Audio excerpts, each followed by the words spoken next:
ආසියානු කිරුළ සින්නක් කරව අයිති කර ගැනීමේ ආශාවෙන් අවසන් මහා තරගයේ සියසුන වෙන්කර ගන්නට ඩුබායි පිටියට රැස්ව සිටි සුවහසක් භාරතයන් මුහුණ පෑවේ නොසිතූ විරුද්ධයකටයි.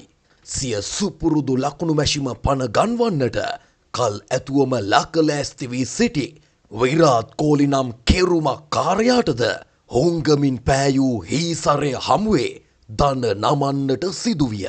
යුගයක ක්‍රිකට් රජුයයි ඔටුනු පැළඳ සිටි කෝලිට සියල්ල හකුලා ගනිමින් ක්‍රීඩාගාරයේ සුව පහසු අසුනක් පැනවූ මේ අපූරු කොළු ගැටයා නමින් දිල්ෂාන් මදුශංක විය. එය මුළු මහත් ඉන්දියාවක්ම කැළඹූ දසුනක් බවට පත්විය. හැමෝම පිස්සුවෙන් වගේ හොයන ඔරිජිනල් පෝටබල් මිනි ප්‍රින්ටර් එක මෙන්න. පැය ගණන් නෝට් ලියපු කාලේ ඉවරයි. ඔබගේ ජංගම දුරකථනයේ ඇති ඕනෑම පින්තූරයක් බ්ලූටූත් හරහා සම්බන්ධ කර තප්පරයකින් ප්‍රින්ට් කරගන්න. පාසල් යන ඔබගේ දුවගේ පුතාගේ වැඩ කටයුතු මෙන්ම කාර්යාලයේ වැඩ කරන ඔබගේ වැඩ කටයුතු පහසු කරයි. දින 3ක් ඇතුළත ඔබගේ නිවසටම වෙළඳ පොලේ බාල අනුකරණයන්ට නොරැවටෙන්න. වගකීම් සහතිකයක්ද සමගින් ඔබ දැන්ම මිලදී ගන්න. දිනය 2022 සැප්තැම්බර් මාස 6 වන දින. ස්ථානය එක්සත් අරාබි එමිරාජ්‍යයේ ඩුබායි ජාත්‍යන්තර ක්‍රිකට් ක්‍රීඩාංගණය. ආසියානු කරේ මහා ශූරයන් තේරීමේ උත්කර්ෂවත් සැනකෙළියේ නවවන ද්වන්ද සටන මහා භාරතයන්ට සේම ශ්‍රී ලාංකිකයන්ටද අතිශය ඔනසු මුහුණුවරක් ගත්තේ තරඟාවලියේ අවසාන මහා තරඟයේ සිය අසුන වෙන් කරවා ගැනීමටයි. තරඟයේ කාසිය වාසිය සිංහ කපිතාන් දසුන් ශානකයන් දෙසට හැරෙද්දී පළමුව පන්දුවට පහර දීමට ඉන්දියානු කණ්ඩායමට ආරාධනා කරන ලදී. සිය නායකයාගේ තීරණයට කවදත් මෙන් ඕපරිම සාධාරණයක් ඉටු කරමින් මහේෂ් තීක්ෂණ පළමු ඉන්දීය කඩුල්ලේ දඩයක් කරු බවට පත්විය. ඒ තරඟයේ දෙවන පන්දුවාරයේදී ලකුණු 6ක් රැස් කරමින් සිටි ලෝකේෂ් රාහුල් පිටියෙන් ඉවත් කරමින්ය. ඩුබායි ක්‍රීඩාංගණයේ අස්සක් මුල්ලක් නැර දසත විහිදී තිබූ ಭಾರತ අත්පොලොසන් මැද මහා උජාරුවෙන් පිටියට ආවේ කවදත් අපටම හිසරදයක් වූ විරාත් කෝලිය. එය තොට්ටු දෙකකට මායිම් නොකරමින් නායකයාගේ අවසරයෙන් තරගයේ 3 වන පන්දුවාරය යොමු කරන්නට පන්දුව සිය අතට ගත්තේ හොංගමින් පෑයූ හීන්දෑරි කොළු ගැටයාය. තමා යොමු කළ හීසරයක් බඳු සිව්වන පන්දුව කඩුල්ල තුලටම දෝලනය වූයේ කෝලිද නිරුත්තර කරමින්ය. මුළු මහත් ක්‍රීඩාංගණයම නිසොල්මන් කරමින් ලකුණු ලබා ගැනීමට පෙරාතුවම ක්‍රීඩක විවේකාගාරයේ සුව පහසු අසුරක් දෙසට පියනගන්නට කෝලිට සිදුවිය. එතැන් පටන් එක් වූ ಭಾರತೀಯ කැප්ටන් රෝහිත් ශර්මා සමග සූර්ය කුමාර් යාදෙව් කඩා වැටුණු ඉනිමට ජවයක් එක් කළේ දෙවැනි කඩුල්ලට ලකුණු 97ක විශිෂ්ට සම්බන්ධතාවයක් සමගින්ය. දසුන්ට නැවත තරගයේ සියලුම සැලසුම් පිළිබඳව සිතන්නට ඉඩහසර වෙන් කරන්නට රෝහිත් සහ සූර්ය කුමාර් කටයුතු කළහ. සිංහ බලාපොරොත්තු කෙමෙන් උදුරා ගන්නට පන්දු 42කදී 4 පහර 6ක් සහ 6 පහර 4ක් සමගින් ලකුණු 71ක් ලබා සිටි ಭಾರತೀಯ කැප්ටන් රෝහිත් ශර්මාගේ ඉනිමට නැවතීමේ තිත තබන්නට චාමික කරුණාරත්න සමත් විය. ඒත් සමගින් යළිත් සටනට අවතීර්ණ වූ සිංහ පෝතකයන් එතෙක් හිසරදයක්ව සිටි සූර්ය කුමාර් යාදෙව් දසුන් ශානකගේ මාධවේග පන්දු ඉදිරියේ දමනය වූ අතර ලකුණු 34ක් ලබා සිටියදී ඔහුව ක්‍රීඩාගාරය වෙත හරවා යවන්නට සමත් විය. අවසන් පන්දුවාර 5දී කඩුළු 4ක් දඩයම් කරමින් තරගයේ පාලනය සියතට ගත්තේ හර්තික් පාණ්ඩියා රිෂාඩ් පටන් වැනි නම් දැරූ ක්‍රීඩකයන්ට වැඩි වේලා රැඳී සිටීමට දිල්ෂාන් මදුශංක ප්‍රමුඛ සිංහ පන්දු බලෑනිය ඉඩ ලබා නොදීමත් සමගිනි.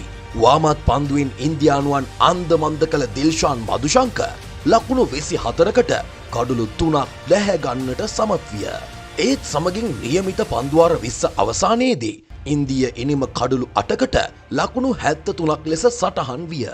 තරඟාවලියේ සිය කොළඹ තරඟයේදීම ඇෆ්ගනිස්තානය හමුවේ නින්දා සහගත පරාජයකට උරුමකම් කී සිංහයන් එකී අඳුරු සෙවණැලි මකා දැමීමේ අදිෂ්ඨානයෙන් පිටියට පිවිසෙන්නට විය.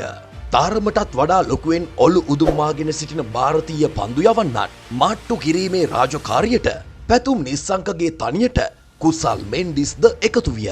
ලාක් මාතාවගේ අභිමානය සිය කරටගත් අභිමානවත් සිංහ පුත්‍රයන් දෙදෙනා ಭಾರತೀಯ දේශයේ පන්දු යවන්නන්ට එළවා පහර දීම ආරම්භය. සිය පළමු පන්දු ආරහය තුල කිසිවෙකු නොදැවී ලකුණු 57ක අග්‍රගණ්‍ය සම්බන්ධතාවයක් ගොඩනැගීමත් සමග රැස්ව සිටි සුවහසක් ඉන්දීය ප්‍රේක්ෂකාගාරයටම පරාජිත සෙවණැලි මතු කරන්නට ඔවුන්ට හැකිවිය. පාමනටත් වඩා අත්දැකීම් වලින් පිම්බී සිටි රවිචන්ද්‍රන් අශ්වින් ප්‍රමුඛ ඉන්දීය පන්දු බලෑනියට විටක කර කියාගත හැකි දෙයක්වත් නොතිබිනි. තරගයේ 12 වන පන්දුවාරය මදකට ඒ සියල්ල වෙනස් කළේය. එහි දෙවන පන්දුවේදී ලකුණු 52ක් ලබා සිටි පැතුම් නිස්සංගගේ කඩුල්ල දඩයම් කරන්නට චහල් සමත් විය. තරගාවලිය පුරාවටම සිය පිත්තේ රිද්මය සොයාගෙන යමින් සිටි චරිත් අසලංක එම පන්දුවාරයේම සිව්වන පන්දුවෙන් දැවී ගියේ තත්වය භයානක අවධියකට ගෙන එමිනි. කෙසේ නමුත් ශ්‍රී ලංකා ප්‍රේක්ෂකයන් සැනසුම් සුසුම් හෙළුවේ මෙන්ඩයි ඩැනී මැච් එක ඉවර කරලා දාවි යයි සිතමින්ය. කෙසේ නමුත් සිදුවූයේ නොසිතූ විරුද්ධයකි. ශ්‍රී ලංකා කණ්ඩායම මෙල්ල කරන්නට පොටක් සොයමින් සිටි ඉන්දීය පන්දු යවන්නන් ලැබූ අවස්ථාවෙන් ඕපරිම ඵල නෙලා ගනිමින් ධනුෂ්ක ගුණතිලක සහ ලකුණු 57ක් ලබා සිටි කුසල් මෙන්ඩිස්ගේ කඩුල්ලද තරගයේ පිට පන්දුවාර දෙකකදී දවා ගනිමින්ය.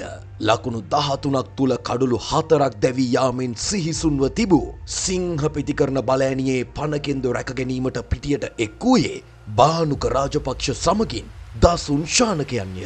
දසුන් ශානක කවදත් ඉන්දීය පන්දු යවන්නන් හෙම්බත් කිරීමෙහිලා ජගතෙකු වන බව පෙර සිට දැන සිටියේය. ඒ වන විට සියලුම පීඩනයන් සිංහ කපිතාන් දසුන් සහ බානුකගේ උරමත වැටෙද්දී ජයග්‍රාහී ඉලක්කය පන්දු 35කින් ලකුණු 64ක් ලෙස සටහන් විය. අශ්වින් යොමු කළ තරගයේ 16 වන පන්දුවාරයට යෝධ 6 පහරක් සමගින් ලකුණු 16ක් උදුරා ගන්නට දසුන් ශානක නම් ප්‍රහාරකයාට හැකිව තිබුණේ ජයග්‍රහණයේ යම් බලාපොරොත්තුවක් මල්පල ගන්වමිනි. එතෙන් පටන් අශ්දීප් සිං සහ හර්දික් පාණ්ඩ්‍යා යොමු කළ 17 සහ 18 වන පන්දුවාර දෙකෙහිදීම ලකුණු 9 සහ 12 බැගින් උදුරා ගන්නට ඔවුන් දෙපළ සමත් විය. දැන් ජය කනුව පෙනෙන බාණීය. අවසාන පන්දුවාර දිත්වේදී ලබාගත යුතු ඉලක්කය ලකුණු 21කි. එකත් පසක ඉන්දීය ප්‍රේක්ෂකාගාරය නිශ්ශබ්දය. ශ්‍රී ලාංකේය ප්‍රේක්ෂකාගාරයේද නොයිවසිලිමත්ය. නායක රෝහිත් ශර්මාගේ අවසරෙන් 19 වන පන්දුවාරය යැවීමට පන්දුව අතට ගත්තේ භුවනේශ්ව කුමාරය.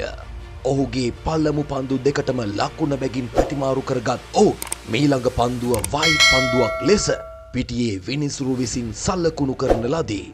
දැන් ඉලක්කය පන්දු 10කදී ලකුණු 17ක්ය. භුවනේශ්වර එල්ල කළ පුල්ටොස් පන්දුවට සිංහ කපිතාන් දසුන් ශානකගේ පිත්ත 4 පහරක් සඳහා ක්‍රියාත්මක විය. වාසනාවද එදා මගේ රට දෙස හැලී බැලුවේ මීළඟට යොමු කළ ෆුල්ටොස් පන්දුවට පිත්තේ යටදාරයේ වැදුණු පන්දු ප්‍රහාරයද 4 පහරක් කරා ගමන් කරමිනි. ක්‍රීඩාගාරයේම මීයට පිම්බාක් සේය. අවසන් පන්දුවාරයේදී ජයග්‍රහණය සඳහා ලකුණු 7ක් ලබාගත යුතුව ඇත.